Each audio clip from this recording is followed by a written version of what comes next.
Une marée humaine jaune. Ces images de manifestations ont marqué la fin de 2018.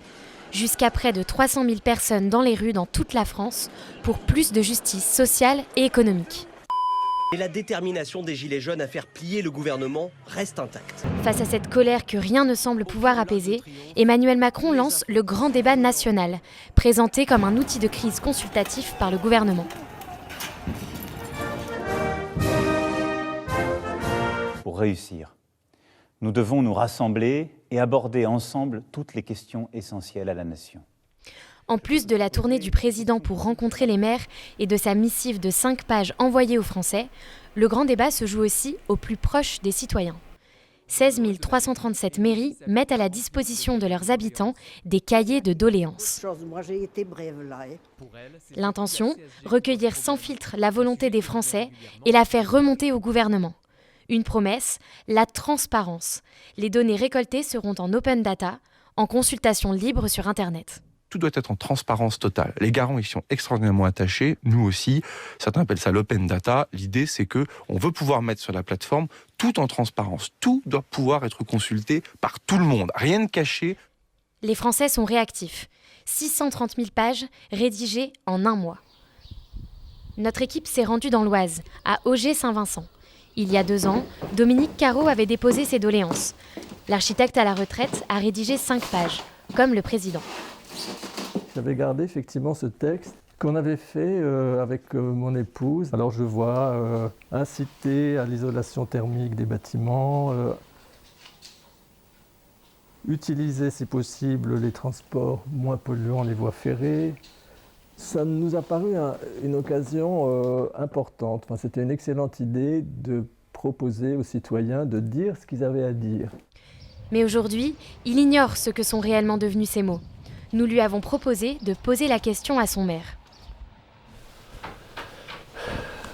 Où sont nos cahiers de doléances que nous avons remplis avec soin? Et moi, j'ai toujours gardé une copie. C'est déjà formidable. L'engagement qui avait été pris, et je ne sais pas où ça en est, à ma connaissance, ça n'a pas beaucoup avancé. Alors on ne sait pas vous, mais nous, après ça, on n'a qu'une seule question. Que sont devenus les cahiers de doléances ? En 2018, le parcours promis, c'était ça.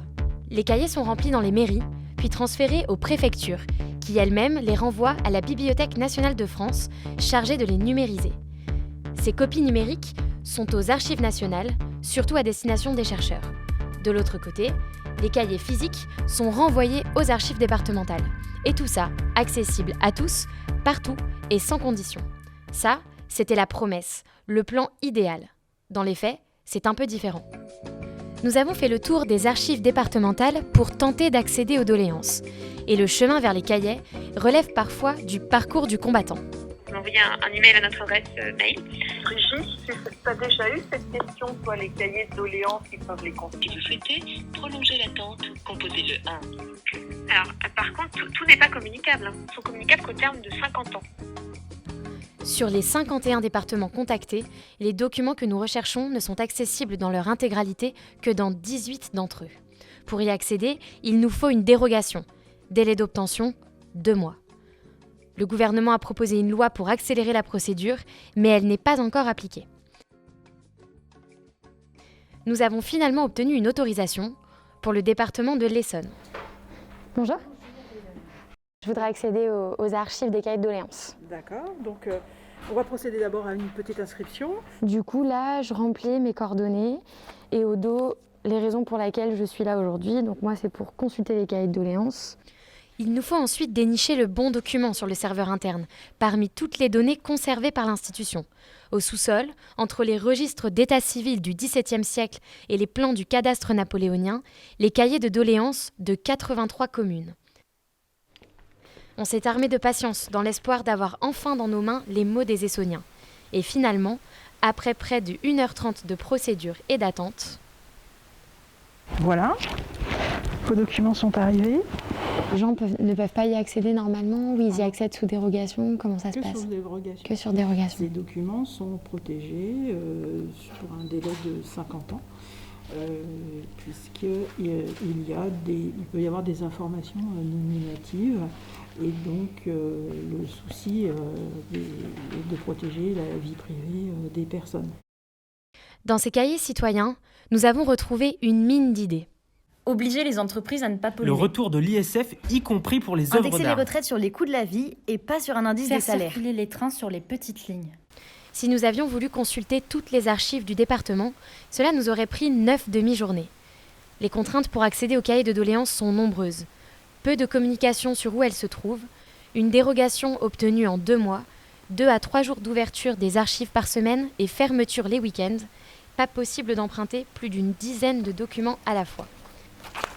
Respect de la promesse, peut mieux faire. Ne pas laisser la plus grande collecte citoyenne depuis 1789 tomber dans l'oubli, le but d'une association qui a entamé un tour des archives de France pour réaliser une synthèse exhaustive de ses contributions. L'enjeu avec ces cahiers de doléances, il est au moins triple. D'abord, il s'agit de respecter la parole des citoyens, donc de toutes celles et ceux qui ont participé à cet événement. Deuxième enjeu, il est sociologique et historique. Il est de comprendre quelles sont les difficultés qui traversent le pays. Et le troisième enjeu, il est aussi politique. Il faut que l'ensemble des candidats ou des potentiels candidats aux échéances électorales à venir, et notamment l'élection présidentielle, puissent avoir accès à ces sujets pour se positionner là-dessus. Avec tout ça, on a interrogé les personnes chargées du dossier dans les différents ministères. Ils ne souhaitent pas s'exprimer publiquement. Et aujourd'hui, on a confié à l'institution publique dont c'est le métier, dont c'est la vocation, avec des archivistes dont c'est le métier, on leur a confié les cahiers de doléances. Mais sinon, on peut tout remplacer par un site internet, comme ça on met tout en open data, et on permet à n'importe quel Français de monter ses propres archives départementales. Open data, ça nous rappelle quelque chose. Tout doit être en transparence totale. Les garants y sont extraordinairement attachés, nous aussi. Certains appellent ça l'open data. L'idée, c'est que on veut pouvoir mettre sur la plateforme tout en transparence. Tout doit pouvoir être consulté par tout le monde. Rien de caché. Ah oui, c'était bien ça la promesse. En tout cas, pour les principaux intéressés... Trouvez-moi un citoyen qui demande aujourd'hui, qui se réveille le matin dans une crise sanitaire, une crise économique, une crise sociale. Et le citoyen aujourd'hui, c'est la préoccupation première de voir ce cahier de doléances accessible au plus grand nombre.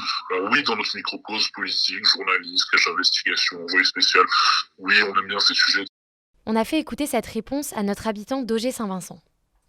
J'ai tout à fait l'impression qu'on se moque effectivement de tous ceux qui se sont exprimés, même au nom d'autres personnes. Oui, c'est insultant. En France, une seule commune a fait le choix de rendre publique la quasi-intégralité de ses cahiers de doléances, Paris. 9000 pages de doléances que l'on peut consulter depuis le site internet de la ville. Les 621 000 autres, celles du reste de la France, ne sont toujours pas librement accessibles.